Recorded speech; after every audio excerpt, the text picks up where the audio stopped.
आज मैं बना रही हूँ बहुत ही डिफरेंट और यूनिक रेसिपी जो हमारे पहाड़ों में बहुत ही आसानी से मिल जाती है। ये दाल जिसे हम भट्ट की दाल यानी कि सोयाबीन की दाल भी कह सकते हैं। इस दाल से ये रेसिपी हम बना रहे हैं। तो हेलो एवरीवन, कैसे हैं आप सब लोग। ममता नेगी की देसी रसोई में आपका स्वागत है। वीडियो को एंड तक ज़रूर देखिएगा।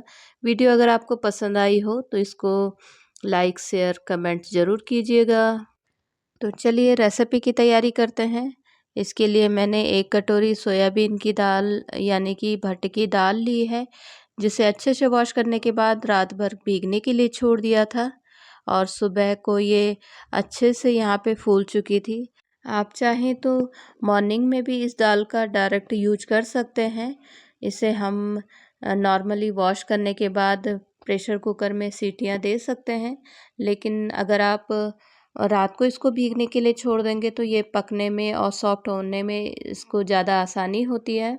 इसलिए मैं अब यहाँ पर प्रेशर कुकर में इसको ट्रांसफ़र कर दूँगी और लगभग इसमें 2 बड़े ग्लास मैंने यहाँ पे गर्म पानी का यूज़ किया है और इसको 3 से 4 सीटियाँ देने के बाद यहाँ इसकी फ्लेम को बंद कर दूँगी।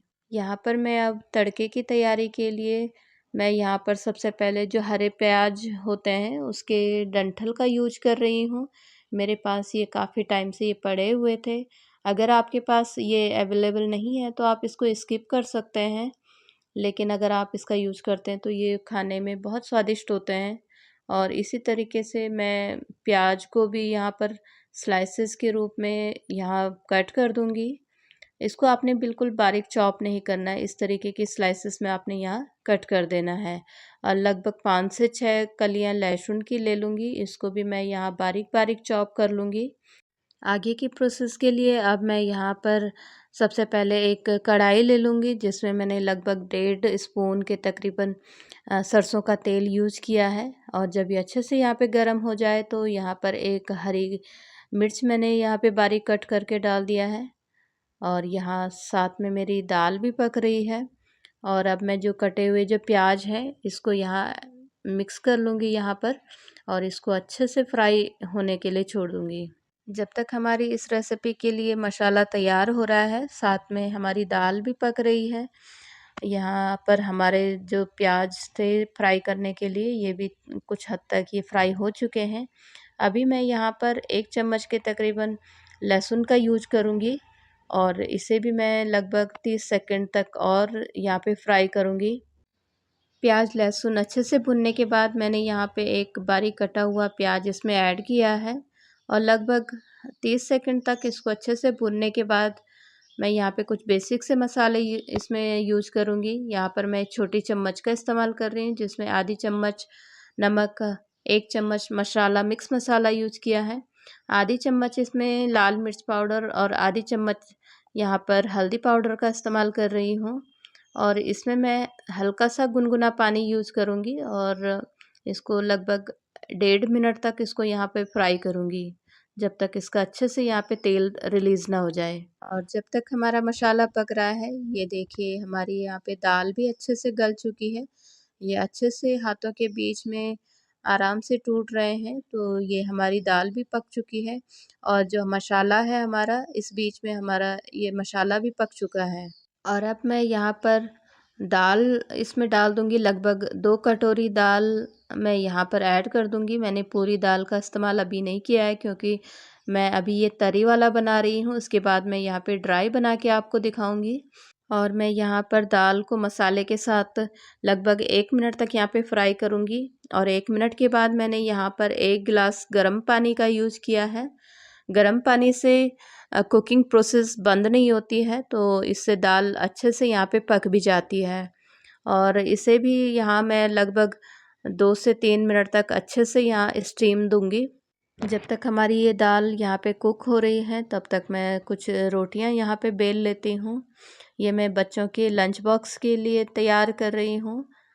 सोयाबीन की दाल को आप रोटी के साथ, चावल के साथ या पूरी पराठा किसी के साथ भी आप इसका यूज़ कर सकते हैं लंच में या फिर डिनर में। इसमें प्रोटीन की बहुत अच्छी मात्रा होती है। इसे आप वेट लॉस में या अपने आप को हेल्दी बनाने के लिए इस दाल का इस्तेमाल कर सकते हैं। हमारे पहाड़ों में तो ये बहुत जगह मिल जाती है। लगभग ये मई जून के महीने में जब हम धान की रोपाई करते हैं तो उसकी मुंडेर पे इस दाल को बोया जाता है और लगभग सितंबर अक्टूबर में इसकी कटाई की जाती है। सोयाबीन की दाल का हम मसेटा बनाकर इसकी भरवा पूरी, भरवा पराठा भी बना सकते हैं।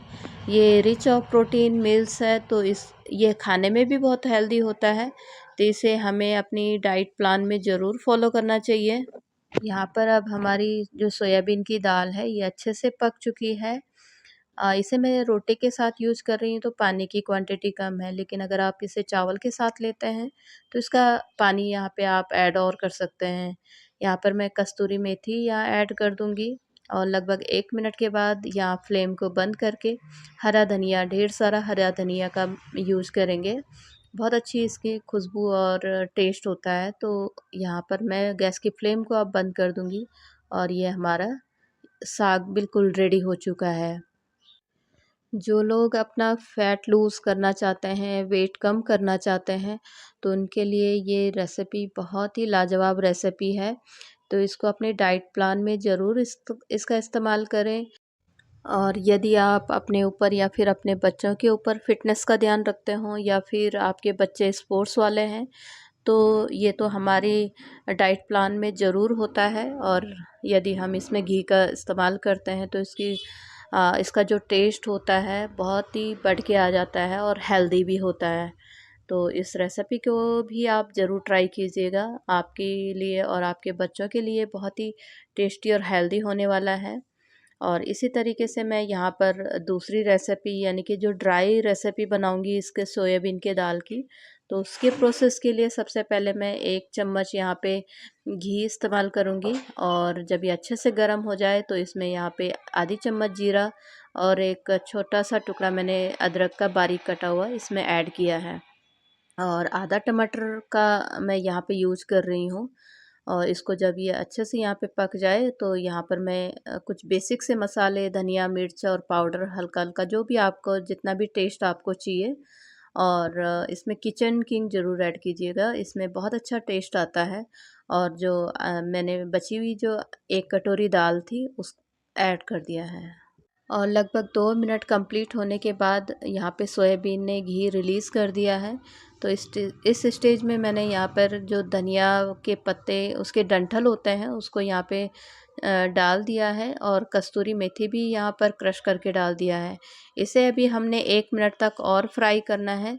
जितना अच्छा ये यहाँ पे फ्राई होता है उतना ही ये टेस्टी और हेल्दी यहाँ पे बनता है। और लगभग 1 मिनट कंप्लीट होने के बाद यहाँ पे मैंने गैस की फ्लेम को ऑफ़ कर दिया है। और अब मैं यहाँ पे कुछ हरे पत्ते जो धनिया के पत्ते हैं उसको यहाँ ऐड कर दूँगी। और ये सोयाबीन की दाल जो ड्राई वाली है ये भी हमारी पक के तैयार हो चुकी है। इसमें हम कुछ बूंदे नींबू के रस की डालेंगे तो इसका टेस्ट और भी बढ़ के आ जाता है। और यकीन मानिए ये जितना टेस्टी होता है उतना ही हमारे शरीर के लिए हेल्दी है। इसको आप ज़रूर ट्राई कीजिएगा और कमेंट में ज़रूर बताइएगा कि आज की रेसिपी आपको कैसी लगी। और यदि आप चैनल पे नए व्यूअर्स हैं तो चैनल को ज़रूर सब्सक्राइब कीजिएगा और वीडियो को लाइक ज़रूर कीजिएगा। मिलते हैं नेक्स्ट ब्लॉग में, तब तक अपना ध्यान रखिए, खुश रहिए। Bye bye.